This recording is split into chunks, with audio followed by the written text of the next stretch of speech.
Y llegamos al último domingo de noviembre. El tiempo transcurre en el calendario, en las fechas. ¿Y qué mejor ocasión como para recordar las palabras del apóstol Pablo, cuando dijo, no que lo haya alcanzado ya, ni que ya sea perfecto, sino que prosigo por ver si logro hacer aquello por lo cual también fui asido por Cristo Jesús? Pues hacemos nuestras las palabras del apóstol Pablo el día de hoy. Y con esas palabras de fe y de perseverancia y de confianza y de seguridad, les queremos dar a todos una cordial bienvenida por acompañarnos y estar juntos para también recibir la palabra del Señor. Y antes de entrar a ella, me permito darles dos anuncios importantes. El primero es que durante el mes de diciembre estaremos haciendo una pausa de nuestra serie en la epístola a los Hebreos. Durante el mes de diciembre estaremos compenetrados en la celebración bíblica de lo que es la gloria de la Navidad, recordando el adviento del Señor Jesucristo. Y posteriormente a diciembre estaremos retomando la serie que estamos llevando en la epístola a los Hebreos. Eso es lo primero.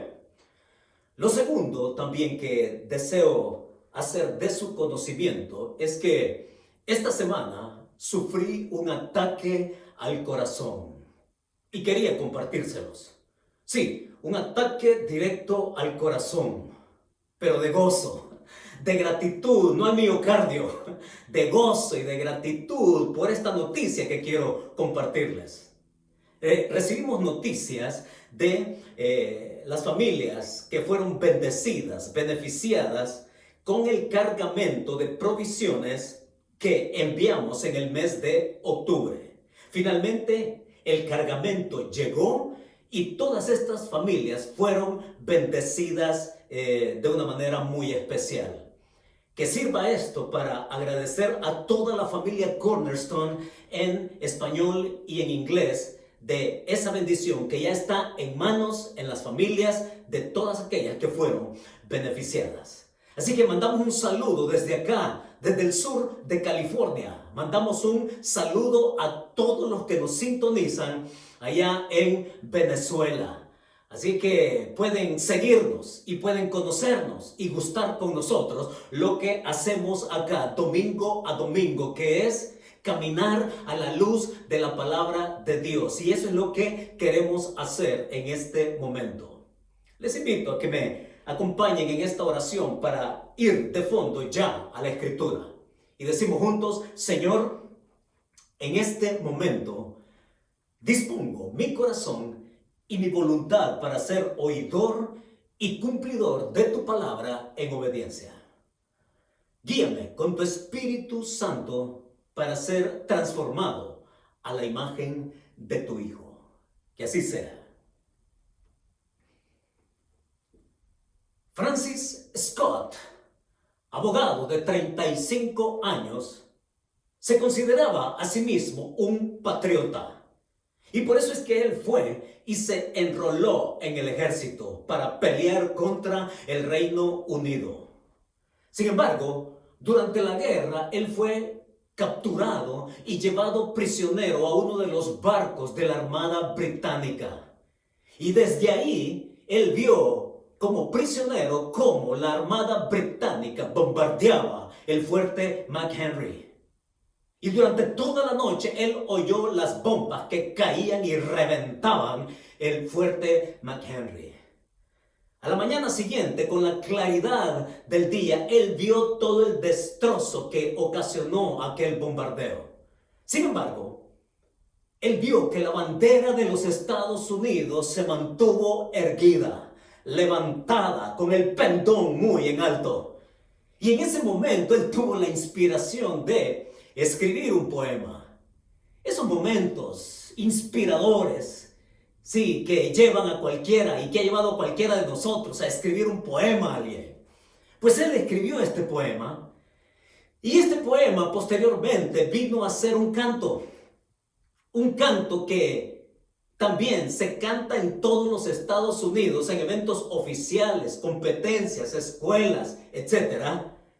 Es ese canto que usted ha escuchado de seguro también.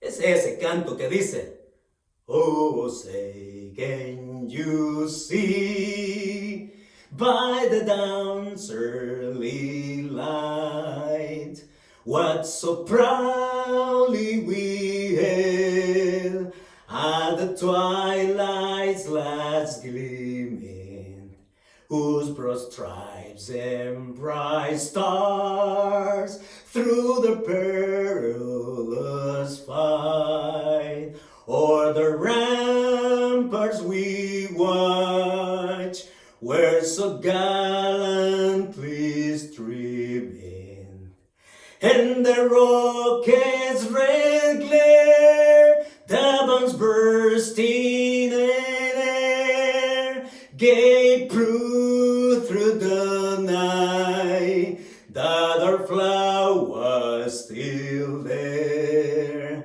Oh, say does the star-spangled banner yet wave o'er the land of the free and the home of the brave. Y es ese momento en que explotan los fuegos artificiales y que los F-16 cruzan el cielo a toda velocidad y que realmente lo hacen sentir a uno un patriota, ¿no? Sí, pero no solamente eso es que lo hace sentir patriota a uno. Cantarlo es una cosa, pero también otra es tener ese sentido de identidad como lo son, tener documentos como este. Este es mi pasaporte americano. Y lo que me recuerda los derechos y las responsabilidades que yo tengo en este país. Este es mi certificado de ciudadanía, que también al hacerme ciudadano norteamericano, me dice cuáles son los derechos y las responsabilidades que yo tengo con este país. Pero una cosa es bien cierta: jamás me he sentido un americano así, porque yo soy salvadoreño. Y de pronto entiendo que no solamente soy un híbrido, sino que soy un tríbrido. Y déjeme explicarle por qué.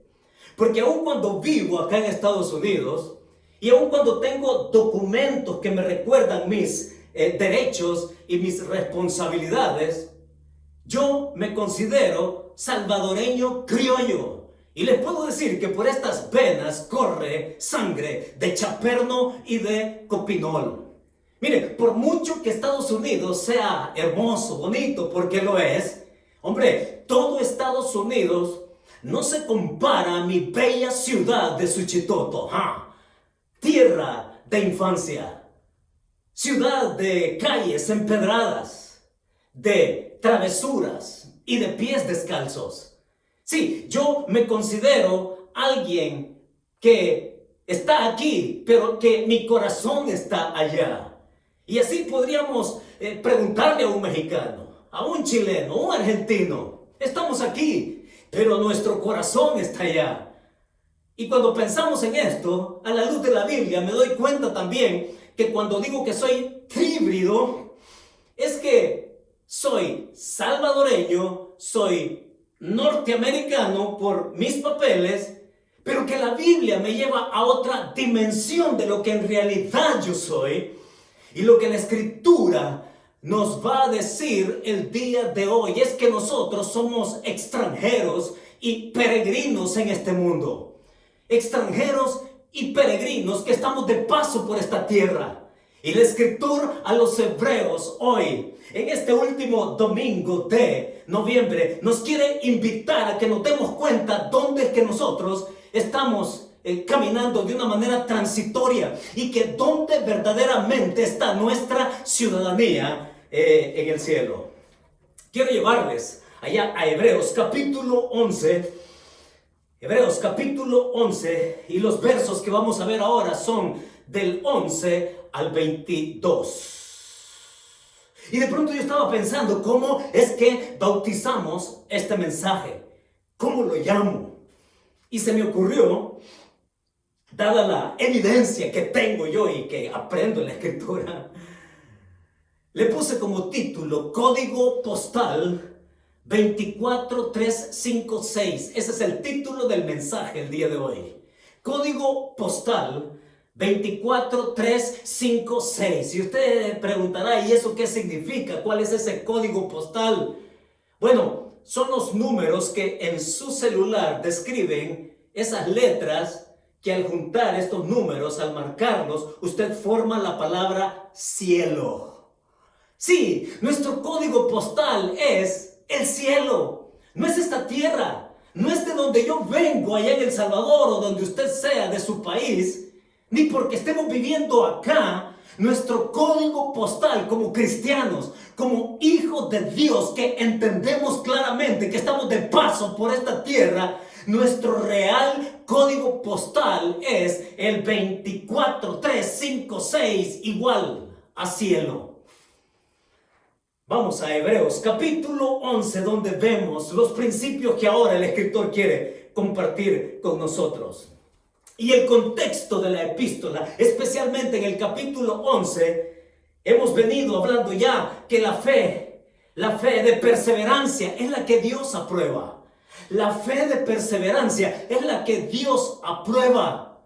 No las cosas que le pedimos y que a veces equivocadamente le exigimos. No, lo que Dios aprueba es la fe de perseverancia mientras nosotros caminamos por este mundo, más de lo que podemos pedir o de lo que podemos tener. Ese no es el fin. El fin es allá con Él, donde Él nos está guiando mientras estamos aquí, braceando por este mundo. Hebreos capítulo 11 ya nos ha puesto de cómo la generación antediluviana, es decir, los que vivieron antes del diluvio, y cómo terminaron, a pesar de que Dios les mostró su gracia en un tiempo prolongado para que estos le reconocieran y se arrepintieran. Ahora pasa a hablar de los patriarcas, de la era de los patriarcas, y en el capítulo 11 encontramos ahí la continuidad de lo que vimos ya a partir del versículo 8 con Abraham.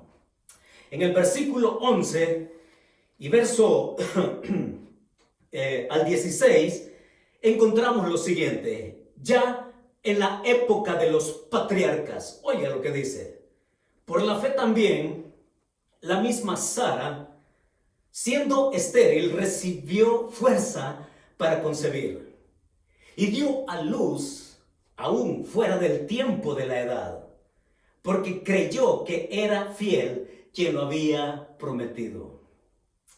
Por lo cual también de uno, y de ese ya casi muerto, salieron como las estrellas del cielo, en multitud, y como la arena innumerable que está a la orilla del mar. Conforme a la fe murieron todos estos, sin saber o sin haber recibido lo prometido, sino mirándolo de lejos y creyéndolo y saludándolo y confesando que eran extranjeros y peregrinos sobre la tierra. Porque los que esto dicen claramente dan a entender que buscan una patria.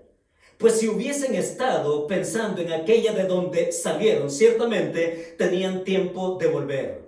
Pero anhelaban una mejor, esto es, celestial, por lo cual Dios no se avergüenza de llamarse Dios de ellos, porque les ha preparado una ciudad. Un pasaje exquisito, un pasaje delicatessen, sabroso, jugoso, proteínico para nosotros. En estos versos del 11 al 16, el escritor ahora nos conduce a través de otros personajes. Y entonces el principio que él nos lanza sobre la mesa es este: es que la fe nos hace sorprendernos que lo natural no limita lo sobrenatural. Atención a esto, mis hermanos. Lo que el pasaje en esencia nos está diciendo es que la fe nos hace sorprendernos. Que lo natural no limita lo sobrenatural. Y comienza mencionando a Sara. Y en los versículos del 11 al 12 la describe a ella, la esposa de Abraham.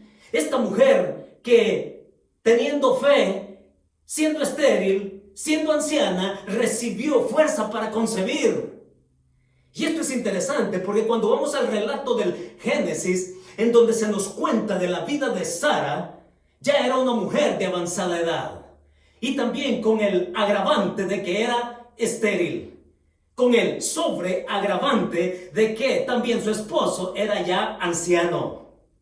Y sin embargo, corría una promesa de parte de Dios, que le había dado a Abraham.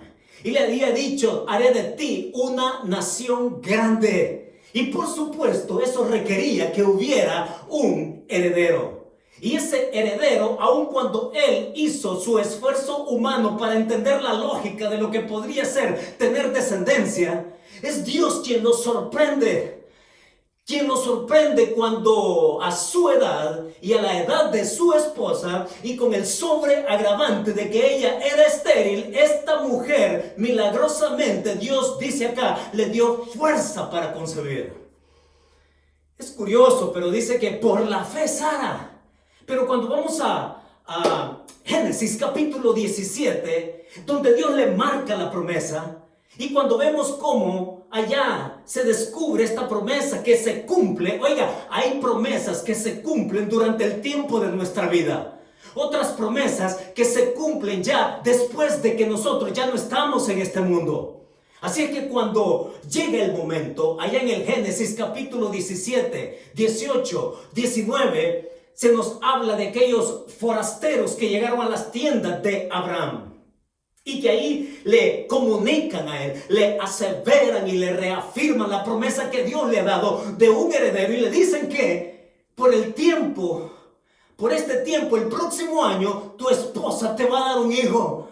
Y ella estaba ahí entre las cortinas de la tienda escuchando y dice que se sonrió, se rió. Y la idea allá de sonreírse es porque ella está viendo su natural condición. Ella está viendo su limitación física. Y no solamente la suya, también la de su esposo. Es que yo me imagino a Sara pensando, riéndose. Esa sonrisa de incredulidad que todos nosotros tenemos casi frecuentemente. Y ella sonriéndose. Y quizás viendo a su esposo y preguntándose, ¿y será que este viejito todavía puede? Y viéndose a ella misma y preguntándose, ¿y será que yo todavía puedo tener deleite, como dice ahí el Génesis? Y ciertamente, a la vuelta de un año, Dios le da fuerza a esa matriz. Dios le da fuerza a ese vientre. Y Sara concibe. Y Sara tiene un hijo. La promesa que Dios le había dado a Abraham de hacer de él una nación grande empezaba a cumplirse. Y la promesa de un heredero por fin es real. Pero ella dice que por fe. Y es por eso que Sara, cuando tiene el cumplimiento de lo que Dios le había dicho a su esposa, su fe crece. Su fe se une a la fe de su esposo. Ella y él caminan juntos ahora en adelante creyendo lo que Dios es capaz de hacer. Y mis hermanos, si hay algo que nosotros debemos tener muy en cuenta al traerla a colación el escritor, es que igualmente nosotros tenemos que sorprendernos de cómo Dios actúa dentro de nuestra natural condición. Porque nuestra natural condición no limita lo sobrenatural de Dios. Dios tiene poder para cambiar las cosas. Dios tiene poder para trastornar cualquier cosa equivocada, absurda. Dios tiene la gracia y el poder para que nuestra vida se encamine a creer más en la senda que Él nos ha invitado a caminar. Y en los versículos 11 al 12,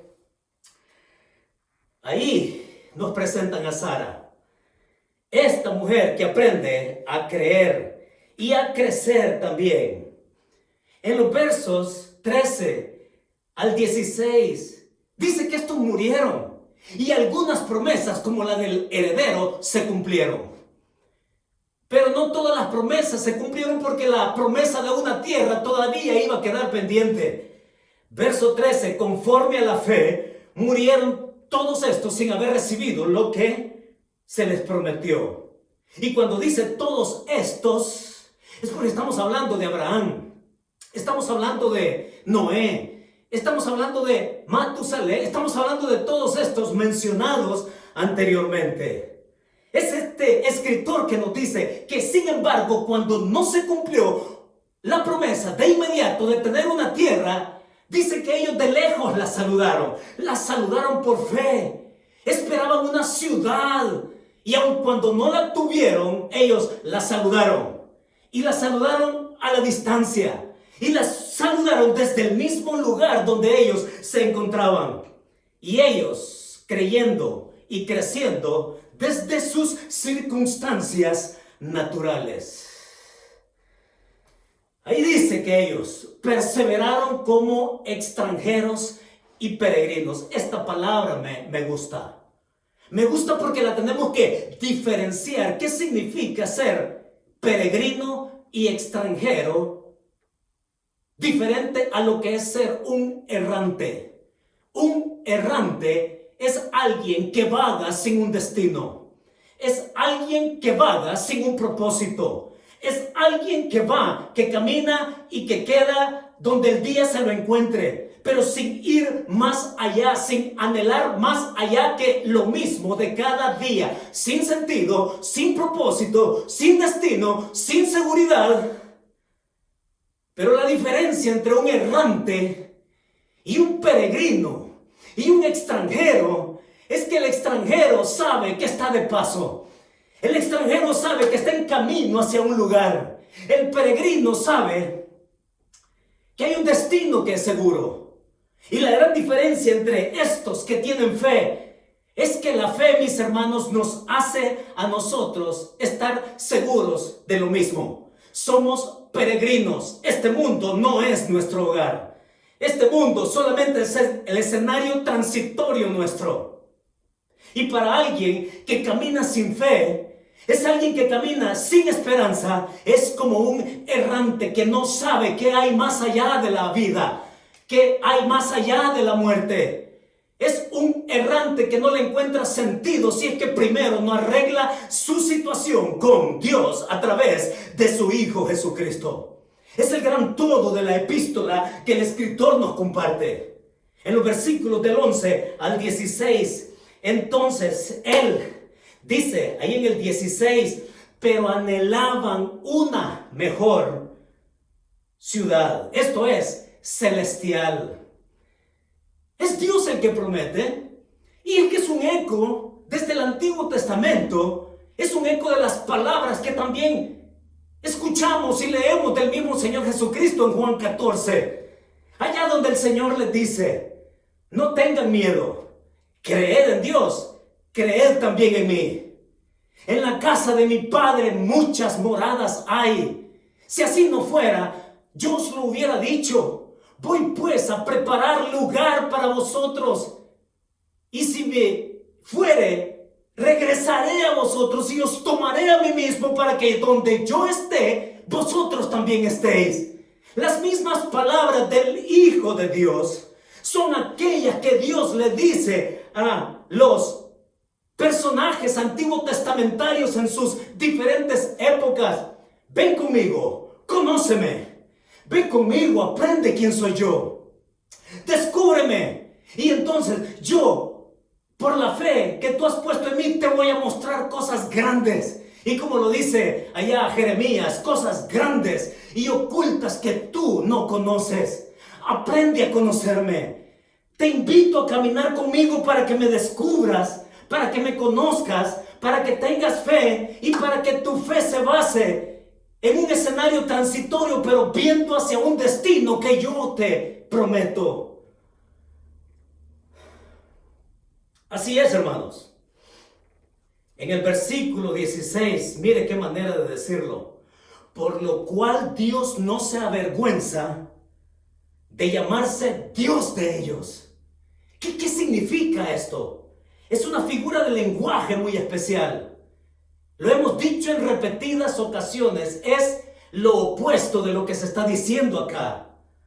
Es Dios quien les está diciendo: yo me enorgullezco de llamarme tu Dios. ¿Sí? Es lo opuesto de lo que está dicho acá, en esta figura de lenguaje. Yo me enorgullezco de ser tu Dios porque yo soy capaz de darte una promesa que te puedo cumplir. Me enorgullezco de llamarme tu Dios porque tú puedes confiar en mí. De lo que yo te digo, te lo cumplo. Eso es lo que está diciendo ahora el escritor en el verso 16. Y las mismas palabras que el Señor Jesucristo nos da a nosotros, de cómo Él se ha ido a preparar lugar para nosotros. Entonces, hermanos, así es la fe. La fe nos hace sorprendernos que lo natural no limita lo sobrenatural de Dios. Dios está por encima de nuestra lógica. Dios está por encima de las circunstancias que nos pueden decir otra cosa. Pero lo segundo que el escritor nos va a proponer a todos acá, vienen en los versos del 17 al 19. Sígame, por favor. Dice así: por la fe Abraham, cuando fue probado, ofreció a Isaac. Y el que había recibido las promesas ofrecía a su unigénito, habiéndosele dicho: en Isaac te será llamada descendencia, pensando que Dios es poderoso para levantar aún de entre los muertos, de donde en sentido figurado también le volvió a recibir. ¿Qué es lo que ahora el escritor vuelve a Abraham? Y ahora no se trata de la fe que cuando Dios lo llamó a él a salir de la tierra de Ur de los Caldeos. Ahora es otro momento de su vida. Y dice ahí en el versículo que Dios probó a Abraham. Y la culminación de la fe tiene que ver con eso, hermanos. La culminación de la fe tiene que ver con obedecer, creyendo a Dios. Y el principio que emerge, el principio que el escritor pone de relieve, es que la fe nos hace entender mejor nuestros conflictos espirituales. Nos hace entender mejor nuestros conflictos mentales, psicológicos, emocionales. Es en la fe que nosotros podemos entender aquello que aparenta ser contradictorio. Interesante, porque el momento de la vida de Abraham nos lleva allá cuando él le ofrece en sacrificio a Dios su propio hijo. Y el énfasis aquí cae en el unigénito, en el único hijo llamado a ser hijo de la promesa, como lo fue Isaac. Ya sabemos que Abraham tuvo un primogénito llamado Ismael. Ya sabemos que Abraham tuvo otros hijos con Cetura, con la cual se casa después de que Sara muere. Son varios hijos ahí potenciales, herederos suyos, pero solamente es Isaac el que es llamado hijo de la promesa. Y ahora, ¿cómo es esto, Señor? Como lo decíamos en semanas anteriores, Dios invita a Abraham a caminar con él, dejar su pasado, porque yo te ofrezco un futuro mejor. Y durante el tránsito de la vida, descubriendo a Abraham quién es Dios, para confiar en él, ahora este Dios le pide que abandone su futuro. Dame tu unigénito, tu heredero. Y es interesante, pero en ningún lado, en el Génesis, en la narrativa de la vida de Abraham, se nos dice que él le discute a Dios. Digo, yo me pongo en las sandalias de Abraham y yo como padre, ¿cómo hubiera reaccionado que me pidan al único hijo del cual depende toda una descendencia mía? Honestamente no sé, quizás yo le hubiera reclamado al Señor. Pero si hay algo que no aparece en la narrativa de la vida de Abraham, es que él haya hecho tal cosa. Reclamarle, discutirle, argumentarle, no. Vemos a un Abraham creyente, a un Abraham de fe, a un Abraham que está llevado al punto extremo ahora de ofrecerle su futuro a aquel que le había dicho que iba a tener un hijo. Y ese hijo de la promesa ahora es entregado. Y aquí es donde encontramos eso con lo cual nosotros luchamos. Esos problemas mentales que muchas veces el enemigo sabe aprovechar para atacar nuestra fidelidad a Dios. Es ese enemigo que nos pone en entredicho de esa fidelidad de Dios en nuestra vida. Es así como se lo presentó allá a Adán y Eva en el jardín del Edén. Es el enemigo que nos dice que ese Dios que dice que te ama, ¿cómo es posible que te esté permitiendo pasar por esto? Ese es el Dios que dice que te ama y que te cuida, te mantiene en esta zozobra, en esta ansiedad, en esta penuria, en esta estrechez. ¿Cómo es que ese Dios que dice que te ama te hace pasar por pérdidas irreparables? ¿Cómo es que ese Dios que dice que te ama te hace pasar por un sufrimiento? Y mis hermanos, esos son los momentos de fe. Esos son los momentos donde podemos conocer a ese Dios de gracia, a ese Dios de justicia, a ese Dios de misericordia, a ese Dios de amor, a ese Dios provisor, a ese Dios que está con nosotros y que nos encamina, que lo descubramos aún más para confiar en Él. Es Él el que nos hace entender mejor nuestros conflictos, porque recordemos que los conflictos están supeditados al tiempo de la vida en el cual nosotros aquí estamos de paso. Mis hermanos, necesitamos reaccionar desde nuestro corazón, aun cuando las circunstancias nos dicen otra cosa, de renunciar. Y dice ya hemos visto anteriormente que ellos conocían el camino de regreso a Egipto, que podían regresar y estar allá donde ellos habían experimentado dolor y demás, pero nosotros hoy podemos pararnos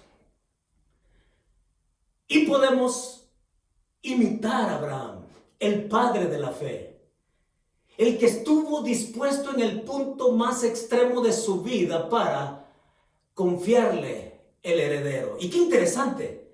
Oigan, pero lo que no se dice en el Génesis, aquí el autor, inspirado por el Espíritu Santo, nos amplía la dimensión de la fe de Abraham en aquel momento.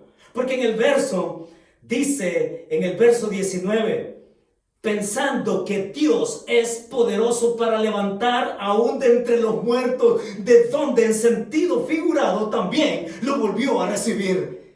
Es el escritor a los hebreos, inspirado por el Espíritu Santo, que nos explica aquel momento, la dimensión de la fe de Abraham, que estuvo tan dispuesto sin regatearle, sin discutirle, sin argumentarle a Dios. El hombre estuvo tan dispuesto de ir al monte Moria a ofrecer a su hijo, porque en el camino él siempre tuvo la plena convicción de que Dios, aun cuando él se lo sacrificara, Dios era capaz de resucitarlo. Con esa confianza fue Abraham al monte Moria.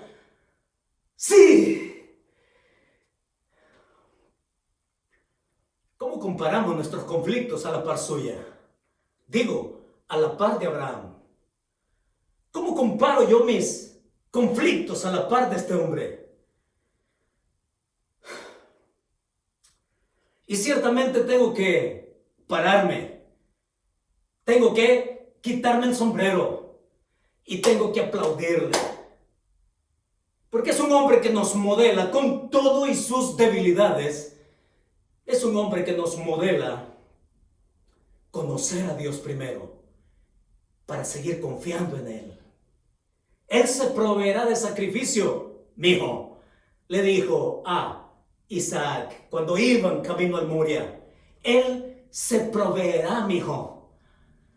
Es Abraham que sabe conocer a Dios como el Dios que provee. Y yo no sé cuál es el conflicto que estás teniendo ahora, pero una cosa es cierta: no te preocupes por no tener más de lo que tú deseas. Confía y agradece porque Dios te provee lo que realmente necesitas. Es Dios quien ha prometido tal cosa. Y entonces nosotros podemos aplicar este principio en nuestra vida. ¿De qué manera? Mantente dispuesto a Dios. A que Dios trate con lo más preciado tuyo. ¿Qué es lo más preciado que tienes? ¿Qué es lo más preciado que tenemos para que Dios en algún momento de nuestra vida trate con nosotros en eso que tenemos para nosotros?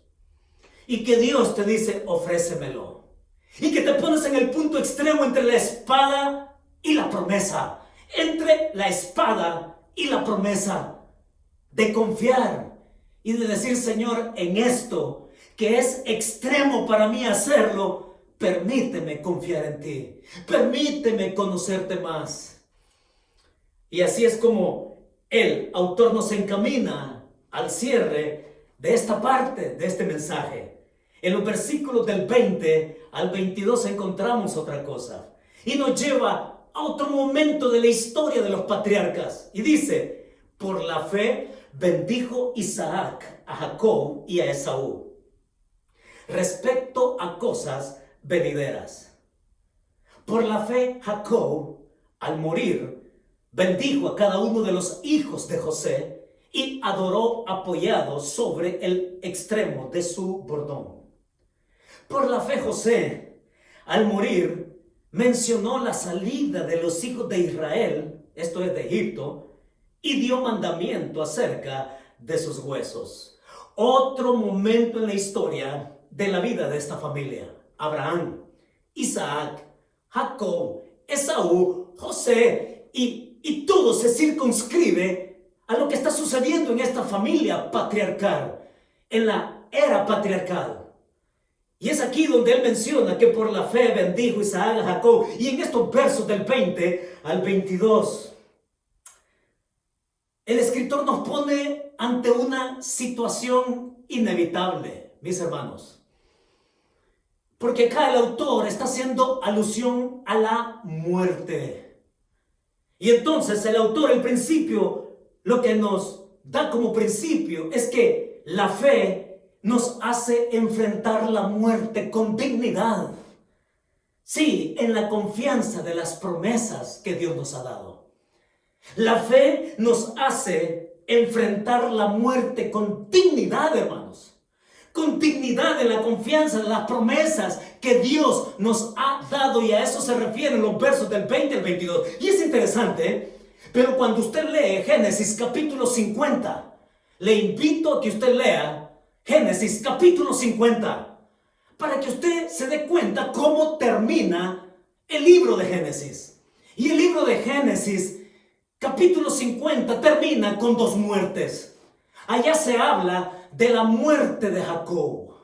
Y como él dice acá, bien dicho, bendice a los hijos de José antes de morir. Y bendecir a los hijos de José, recordemos el contexto. José había pasado hasta el momento de tomar y ser segundo en el reino en Egipto. Habían pasado 15 años. Era de 30 años cuando Faraón lo elevó también como gobernador de Egipto. Y luego él se casa con Asena, una mujer egipcia que no conocía asuntos de promesa y asuntos de Dios. Y es con esta mujer que José se casa y tiene dos hijos. Y el primer hijo, que se llama Manasés, le lleva a él a nombrarlo así porque Manasés significa el que me hace olvidar. El que me hace olvidar de mis sufrimientos. El que me hace olvidar de la casa de mi padre, dice allá la escritura. Pero también el otro hijo, que se llama Efraín, que significa fructífero, porque Dios me ha hecho fructífero en esta tierra. Y los dos hijos de José reflejan su momento de vida en ese entonces en Egipto.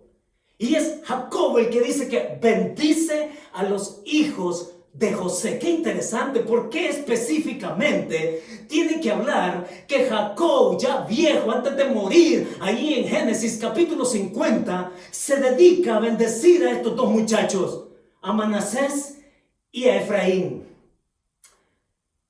Y los bendice. Y la manera en que está puesto allá en el Génesis 50 es porque Jacob, como abuelo, adopta a estos niños como sus propios hijos. Y es por eso es que estos dos muchachos van a tener herencia allá en la tierra prometida. Estos chicos, se va a dar cuenta usted que no hay tribu de José. Se va a dar cuenta que no hay territorio de la tribu de José allá en la tierra prometida. Sí, hay tierra de Manasés. Sí, hay tierra de Efraín. Y eso es así porque al bendecirlos Jacob, él está declarando algo futuro. Él está recordando a José, a su hijo. Ahí en esa bendición también, tú no te tienes que olvidar de la promesa del Padre, de tu Padre. O sea, yo que tengo una promesa de Dios de hacernos fructíferos allá en la tierra que Él nos ha prometido. Y es Jacob que toma aquellos hijos, Manasés y Efraín. Y con esos hijos adoptados, José recuerda también a dónde tiene que estar su corazón. Su corazón no es en Egipto. Su corazón es morir ahí tranquilamente como gobernador de Egipto. Su corazón tiene que estar confiado en las promesas que Dios les ha dado a ellos de una tierra que a futuro Él les va a mostrar.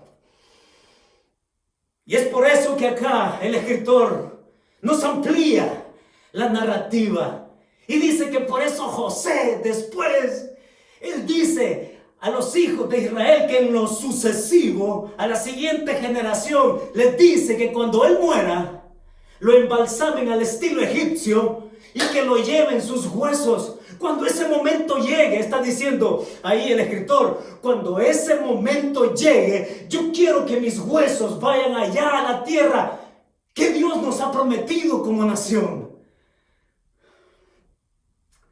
Mis hermanos, volvemos al punto.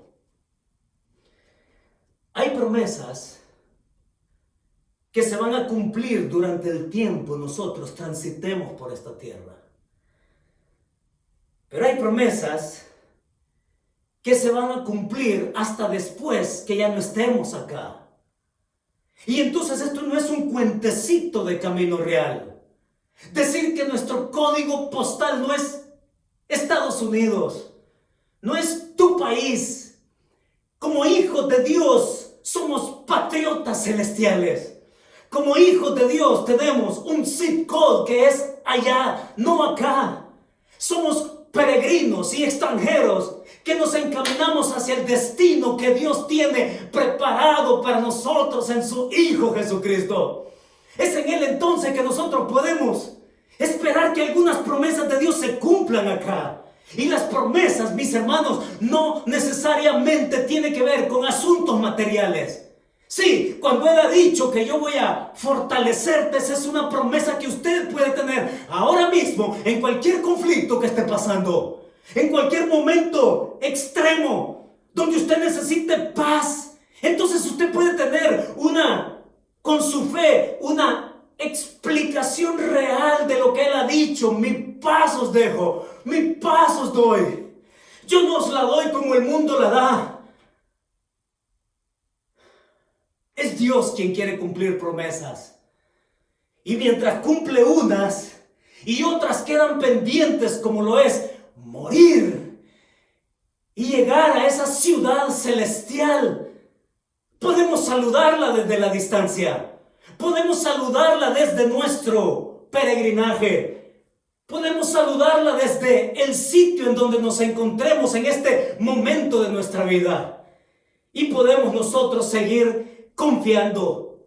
Pero si acaso nos llega la muerte, está diciendo acá, como lo deja ver con la experiencia de Jacob y de José, en Génesis 50, que son las dos muertes con que termina el libro de Génesis, está diciendo que la muerte incluso puede verse con dignidad. Es que la muerte se puede explicar solamente cuando tenemos fe en aquel que ha prometido vida eterna. Y para tener vida eterna, déjame decírtelo una vez más, para tener salvación, vida eterna, seguridad, es necesario que tú pases primero por la cruz del Calvario. Y que ese sacrificio, que ha sido el gran tema a lo largo de toda la epístola también, ese sacrificio que tú puedes tener, la seguridad y la garantía de que puedes saludar a distancia dónde es que está tu destino. Por fe yo contemplo esa ciudad. Si por mí fuera, hombre, yo quisiera estar ahí ahora mismo. Pero mis hermanos, dejemos que el tiempo de Dios nos haga transitar por acá, pero conociéndolo, viviéndolo, creyéndolo, afirmándolo en nuestro corazón. ¿Qué podemos entonces aplicar de esto? La Biblia nos dice que tenemos salvación y que podemos estar seguros de ella. Porque Dios no se avergüenza de darnos promesa. Porque Dios nos dice, no me avergüenzo de llamarte que soy tu Dios, porque yo lo que prometo te lo cumplo. Y Él nos cumple y se satisface y se complace en cumplir todo lo que ha dicho en su Hijo Jesucristo. ¿Cuál es la verdad entonces? Con que nos quedamos en casa, con que cerramos el mes de noviembre, hasta que de nuevo tomemos esta serie allá en el mes de enero. ¿Cuál es la verdad que nos deja este pasaje? Y la verdad es esta: nuestro futuro es seguro porque descansa en las promesas de Dios.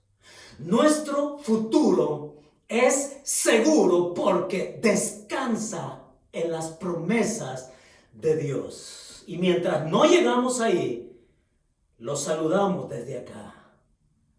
Y aprendemos a caminar con Dios, conociéndolo, teniendo fe en Él que lo ha prometido. Oramos. Padre, muchas gracias por alimentar nuestra alma y nuestro corazón y nuestro espíritu con tu palabra. Tú no te avergüenzas de llamarte Dios nuestro, porque lo que prometes, Señor, lo cumples. Haznos ser hijos tuyos, creyentes en que podamos afirmar esas promesas como extranjeros y peregrinos que somos. Que nuestra condición natural, Señor, nos haga sorprender de lo sobrenatural que tú eres. Señor, que con la fe con que caminamos en este mundo de conflicto, podamos entender nuestros conflictos a la luz de el tiempo transitorio por el cual pasamos. Y Señor, cuando llegue el momento espeluznante de la muerte, que sepamos tomarla con dignidad, con fe, con confianza, con seguridad de el destino que tú nos has ido a preparar en tu Hijo. Muchas gracias, Señor. Así lo oramos, así lo pedimos, en el nombre de tu Hijo amado, Cristo Jesús. Amén y amén. Mis hermanos, que Dios nos bendiga.